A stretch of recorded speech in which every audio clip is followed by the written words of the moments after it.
জামায়াতে ইসলামের আমির ডাক্তার শফিকুর রহমান বলেছেন, শেখ হাসিনা পালিয়ে গিয়েও দেশের মধ্যে উস্কানি দিয়ে উত্তপ্ত পরিবেশ সৃষ্টি করতে চান। সকালে নারায়ণগঞ্জের ওসমানী পৌর স্টেডিয়ামের জেলা ও মহানগর জামায়াতে ইসলামের জনসমাবেশে তিনি একথা বলেন। আমির বলেন, শেখ হাসিনা সহ আওয়ামী লীগ নেতাকর্মীরা দেশের যত টাকা চুরি ডাকাতি করে বিদেশে পাচার করেছেন তা অন্তর্বর্তীকালীন সরকারকে ফিরিয়ে আনতে হবে।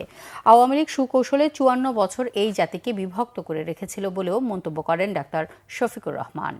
তারা পালিয়ে গিয়েও দেশকে অস্থির করার জন্য মাঝে মধ্যেই উস্কানিমূলক কর্মকাণ্ড করে থাকে। সেই রকমই একটা উস্কানি ২-১ দিন আগে তারা দিয়েছিলেন। হাজার হাজার মানুষ যারা খুন হলো, গুম হলো, যারা রক্তাক্ত হয়ে পঙ্গু হয়ে এখন হাসপাতালের বেডে কাতরাচ্ছে, সেই সময় আপনারা আবার উস্কানি দেন। এইটা কি বাংলাদেশের মুক্তিপাগল মানুষ সহ্য করবে? উস্কানির কারণে যত পরিবেশ সৃষ্টি হবে তার সমুদয় দায় উস্কানিদাতাদেরকেই নিতে হবে।